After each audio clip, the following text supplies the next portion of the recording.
The wind hummed low across the plains, a sound older than the fences, older than him. Elias Ford rode slow toward the horse trough, reins loose, eyes half dead from the day's labor. Dust curled in the fading light. That's when he saw it, a shape half buried near the post. He squinted. Coyote, maybe, but coyotes don't bleed that much. He swung down, boots sinking into soft dust. The air held its breath. A few steps closer, and the outline shifted. A hand, thin, trembling. Elias froze. The wind hissed through the grass. He knelt, brushed sand off her face. A young woman, skin gray from exhaustion, dress torn, throat dry as the desert itself. She tried to speak. Her lips cracked. "Don't," she whispered, barely sound at all. "Don't touch it." Elias stopped, not out of fear, out of memory. He'd heard those same words once, from his wife, right before the fire took everything. For a moment all he could hear was his own breath. Then silence again, the kind that makes men question if God's still watching. The woman's body went limp. No strength left. Elias glanced toward the horizon. Empty. No riders. No answers. He slid his arms under her, careful, though she was light as a prayer. Blood spread across his shirt, warm, heavy, human. Inside the cabin, he laid her on the cot. The lantern light caught the red on his hands. He didn't wipe it off. Didn't need to. The color already lived there. Tick, tick, tick. The old wall clock echoed behind him, the same one that stopped the night his family burned. He sat by her side, eyes on the door. Dust moved under it like breath. "Who did this?" he muttered. The room didn't answer. Outside, the plains swallowed the last of the sun. At dawn, her voice will break the silence again. Morning slid in quiet. Pale light crawling across the cabin floorboards, dust dancing like smoke in prayer. Elias poured water into the tin pot, the hiss of coffee filling the silence. The smell cut through the iron tang of dried blood. Behind him, a sound, a gasp, sharp and small. He turned. She was awake. Her eyes darted from wall to window to door, like a cornered animal searching for exits. When she tried to sit up, pain bent her in half. "Easy," he said, voice rough from disuse. "You're safe." She didn't believe him. Not yet. He handed her a cup of water. She stared at it as if it were a trick. Then she drank, slow, careful. "They thought I was dead," she whispered. Elias paused. The spoon in his hand stilled. He didn't ask who they were. The question lived in his chest, but never left his mouth. When he finally knelt beside her to clean the wound on her leg, he saw it. A burn mark, fresh and cruel, carved in the shape of a crest. His face hardened. He knew that mark. Everyone did. McLean brothers, bankers by name, but collectors by hell. He looked away. The muscle in his jaw worked like a machine holding back a lifetime of rage. "You're safe here," he said again. Lie. Everyone in this country knew it was a lie. Maeve studied him, eyes glassy but sharp. "You've seen it before," she breathed. His silence answered for him. A crow screamed outside, one long, lonely call that sliced through the still air. Elias stared at the door, the world suddenly smaller, tighter. Safety never stayed long here, and by nightfall, the past will come riding back. Flames ate the cabin like a beast starved too long. 10 years earlier, and still, Elias could smell it. The pine, the smoke, the faint sweetness of burning cloth. He knelt in the dirt, eyes wide, not crying. Men like him didn't cry. His wife's shawl lay half buried in ash. His boy's toy horse melted into the mud. No lawman came. No prayers stuck. Just the sound of hoofbeats fading into the dark. Clint McLean and his men, bankers with God's faces and the devil's hands, had come for debt and left with blood. Elias clawed through the dirt with bare fingers, building graves under the same tree that shaded their porch. The earth swallowed everything: names, vows, mercy. When dawn came, he whispered his family's names one last time. Then he stopped using his own. He swore no revenge, only silence. But silence has teeth. Now. Lantern light flickered over Maeve's sleeping face. The wound on her thigh glowed faintly under the rag, the same brand that had ruined his life. The past bled straight through her skin. He stood, walked outside. The night air bit his lungs. Out past the fence line, the ridge sat like a scar against the sky. Beyond it, McLean's land, still burning in his memory. His hand brushed the cold barrel of his shotgun leaning by the door. Not yet, he told himself. But the metal hummed like it already knew. A scream cut through the night. He rushed inside. Maeve sat up, eyes wide, breath ragged. Her fingers clamped around his wrist. "They'll come back," she gasped. "For me." Elias didn't answer. He didn't need to. He'd been waiting for that day too. Tomorrow the ridge will echo with hoofbeats again. Late afternoon bled gold across the valley, the kind of light that made everything look peaceful, right before it broke.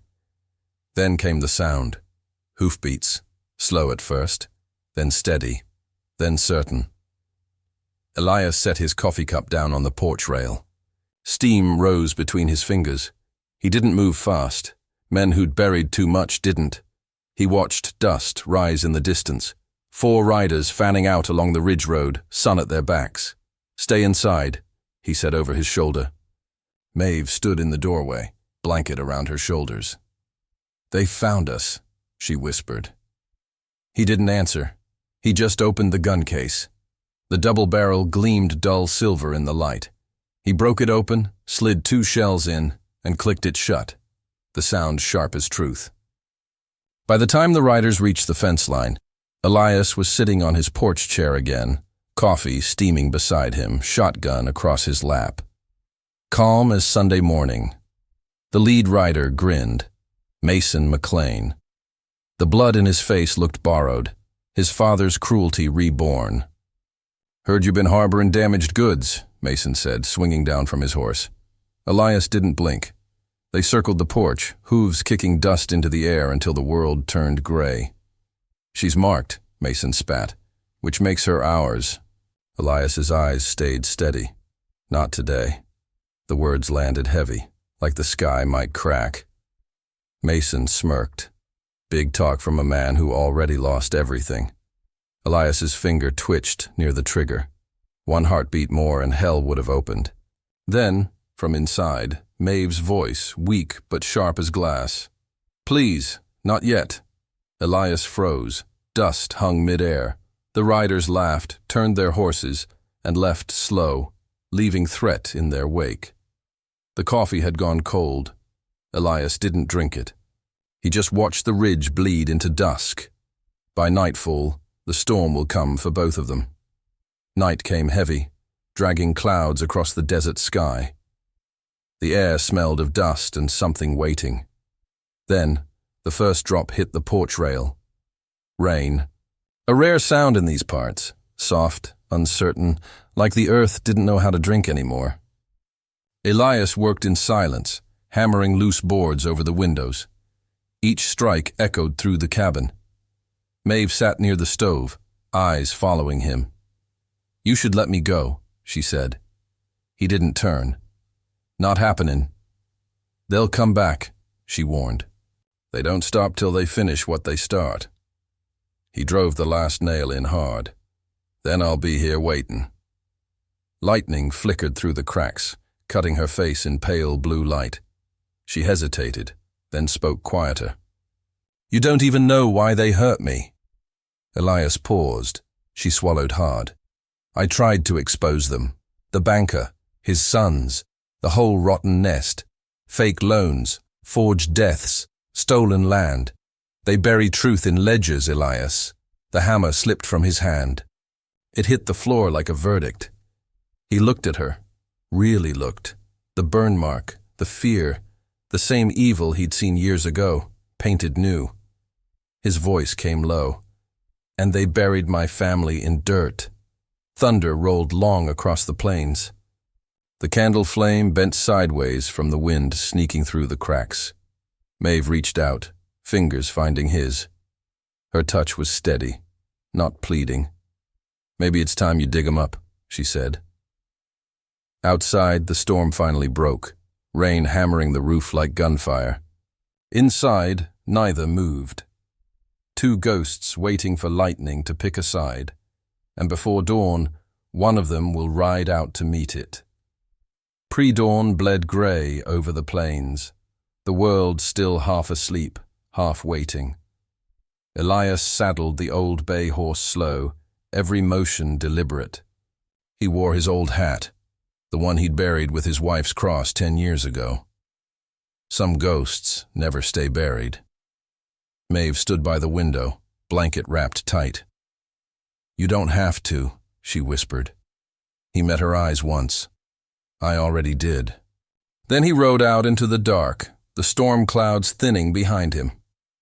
By the time he reached town, the streets were mud, lanterns low, doors shut tight. But the saloon was awake, laughter spilling through the cracks like cheap whiskey. Inside, Mason McLean and his men sat at the bar, boasting between swigs. The room stank of liquor and victory. "Thought you quit playing hero," Mason sneered when Elias stepped through the doors. The laughter died on cue. Elias didn't answer. He walked to the counter, slow as judgment, and laid a folded cloth on the wood. Maeve's dress, blood still dark against it. The room froze. No one breathed. Then chaos. A bottle shattered. A gun barked. The mirror behind the bar exploded into glittering dust. Elias moved through the smoke like a man already dead. One shot, the man by the stairs dropped. Another, the one by the window, spun, hitting the floor hard. Mason fired wild, clipped Elias's shoulder. Blood bloomed through his sleeve, but Elias didn't flinch. He grabbed the bar for balance, pumped another shell into the double barrel, and walked forward. One by one, McLean's men fell quiet. When the guns emptied, only Mason crawled, bleeding, wheezing, toward the swinging doors. Elias followed, boots dragging through sawdust soaked in blood. Mason turned, face pale, eyes full of hate. "You ain't no better than us," he rasped. Elias stood over him, shotgun aimed steady. His finger tightened, then stopped. He let the barrel fall. The weight hit the floor heavy as guilt. The doors creaked open. Sheriff, badge gleaming in the morning light. His eyes took in everything, the smoke, silence, ruin. No one spoke.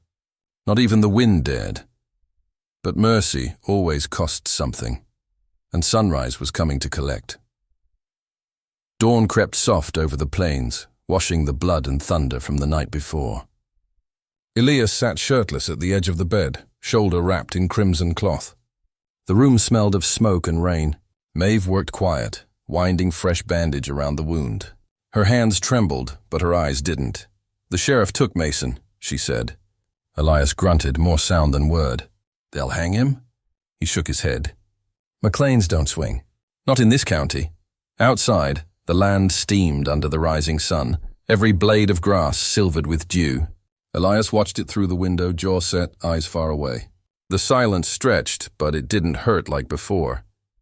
Maeve tied off the bandage, leaned back, and exhaled. "You should rest." He stood instead, walked to the porch. The boards creaked, soft as apology. From there, the fields rolled out endless. Fence mended, house standing, a ranch still breathing after too many ghosts. He sat, coffee steaming beside him, hand pressed to his wound. Each heartbeat reminded him he was still here.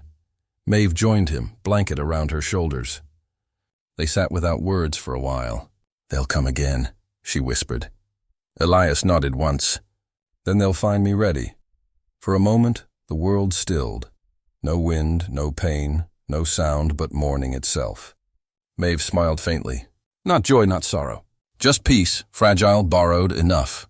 The ranch still stood. And for now, that was victory. But peace don't last long beneath the ridge road. Weeks passed quiet. The kind of quiet that makes a man wonder if the world forgot him.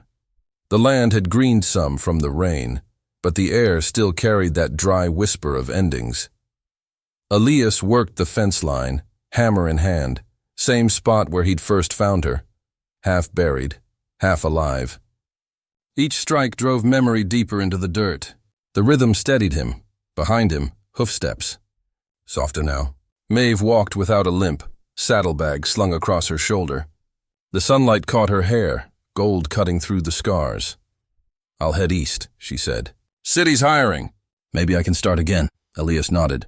No words needed. Some things end better unspoken. She lingered a breath longer, then swung into the saddle. "Thank you," she whispered. He didn't answer. Just watched her ride off, a single figure shrinking against the setting sun. The same sky that had buried too many goodbyes. For a long time, nothing moved. Then dust. A thin trail far on the horizon. Another rider, fast. Headed this way, Elias's hand found the shotgun by habit. He gripped it, then loosened. Exhaled slow. "If you're still here listening," his voice cracked low. "Remember, some pain don't heal. It teaches." The wind carried the words across the plain. The dust rose higher, swallowing the light until the world went gray again. And somewhere beyond the ridge, the story began all over.